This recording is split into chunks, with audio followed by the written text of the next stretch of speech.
Hi, my name is Sinead Doyle. It's fall 2022, and I'm going to be presenting my mobile text documentation video for my project Note to Self, which is 2 augmented reality postcards. The first postcard is written from the perspective of having just graduated high school and is addressed to my future self, whereas the second is written from present day as I'm about to graduate college and is addressed to my past self as if the two are corresponding with one another. So now I'd like to go into a bit more detail about how media theory informed my creative practice. I believe that augmented reality postcards enact both forms of interactivity in that the user is able to interact with another individual, albeit not face-to-face, but remotely, through interactivity as process. The users can share images and messages that can be geolocative or temporal in nature, in that the postcards are intended to capture a moment in one's life.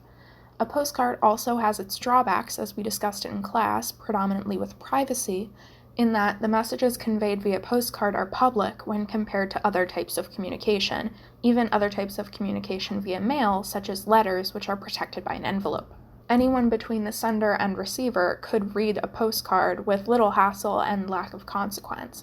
By using augmented reality, we're able to remedy this privacy issue while incorporating the other form of interactivity as product, where the user interacts with a mobile device.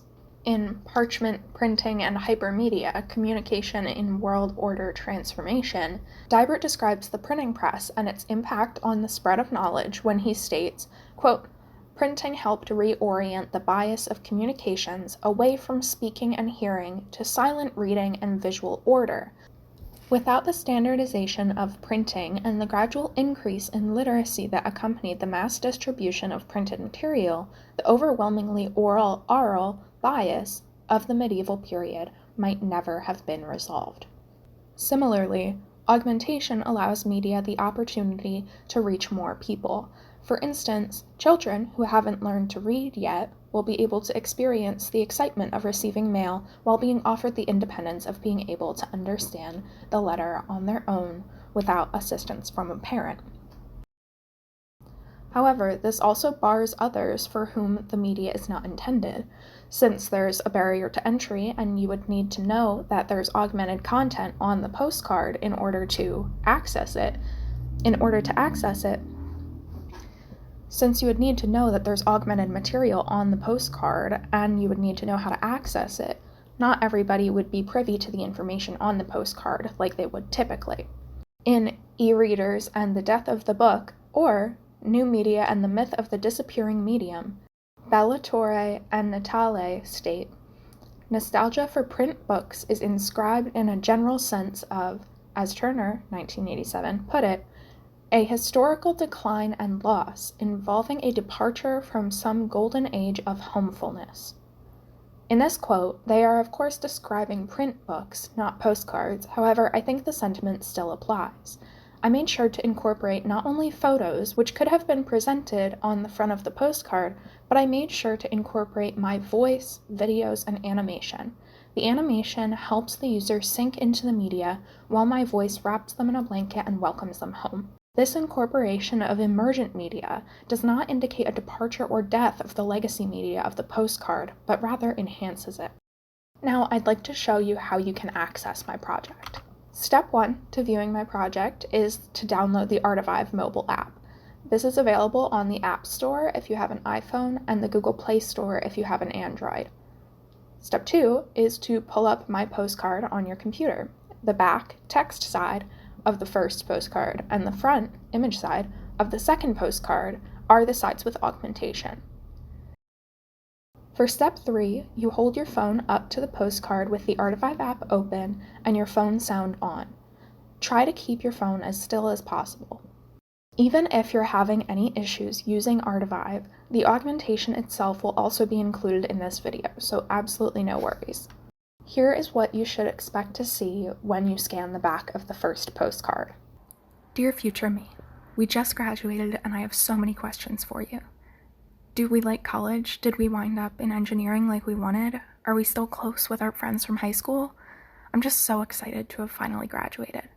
I was honestly really worried we wouldn't make it this far. I hope you're doing okay. Sinead.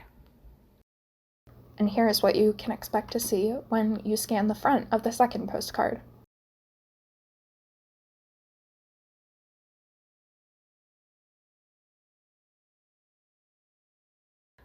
Hi Sinead, great questions. Let me run you through some of how it went. Here's us on our first day of college. We started college at Arcadia, undeclared, and it was a nice start, but overall it wasn't a good fit and left us feeling pretty exhausted. So we took a semester off and taught color guard with Kirby before transferring to Temple, where we majored in media studies and production. We interned with a mental health nonprofit where we edited their podcast. We've made 2 short films and a documentary that we're really proud of. And right now, we're the senior producer of Queer Temple, a TV show about the queer community in Philadelphia. Oh, also, you came out. And you're also actually queer, not bi, but hey, you live and you learn. You also met your partner, Vlad, who you've been dating for 3.5 years now. Not everyone from high school stuck around, but those who really mattered did. In 2020, you even let Cole cut your hair when you chopped 12 inches off because you couldn't get to it. Oh, yeah, there's also going to be a global pandemic and the entire world is going to shut down. And as terrifying and awful as that was, it allowed you to be there for Lele when he needed you most. You've grown up a lot in college, and you've become really confident and capable in ways you never thought you could. For instance, here's a picture of us that I took right before the interview that landed us our first job out of college. Oh, and I almost forgot to mention, we made it. Congratulations. I hope you enjoyed my postcards. Now I'm going to give you some behind-the-scenes insight into the making of my project. I started out by setting up my postcards in Photoshop using a separate artboard for each side of the postcards I'd be designing. For the front of the first postcard, I just laid in photos from when I was about to graduate high school and laid a text layer on top of it. For the front of the second card, I just used a photo that I took during the pandemic. It's important when creating an augmented reality project to make sure that the image you're augmenting is your own, because once something has been augmented, it will always link to your augmented content and no one else will be able to use it.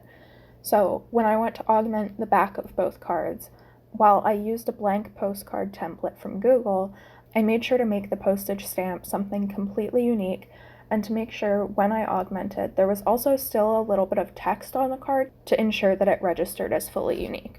In order to do the animation on the back of the cards, I created 2 text layers, one that has the full message and one that only has the Dear Future Me line at the top. I then exported both versions of this postcard and loaded them into Premiere along with a voiceover of me reading the card. Once in Premiere, I laid all 3 items into my timeline and cut out pauses and takes that I didn't like in the voiceover. I made a point to place the mostly blank card in the track above the filled out card.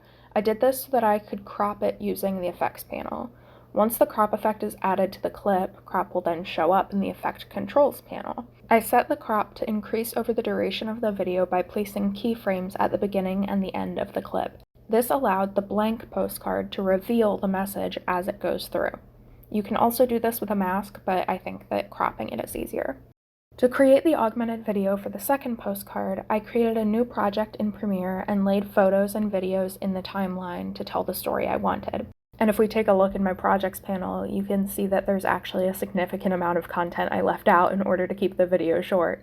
One thing that I kept in the back of my mind this whole time was that I'm not sure if Artivive has a time limit for how long the augmented content can be, but I knew that either way, I didn't want to overdo it. So when I was ready to export both projects, I checked my settings and then exported. In the meantime, I logged into Artivive on my desktop and then selected Artivive Bridge. Once you're in Bridge, you just go up to the plus sign in the top right corner and click Add Artwork. On the left, you load the image that you want to scan in order to view the augmentation, and on the right, you load in the content that you want to be revealed by scanning the content on the left.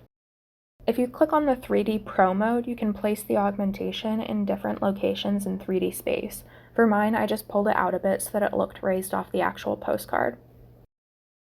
Then you just click Save, and you can watch it back to make sure it works. And here are my references. I hope you enjoyed.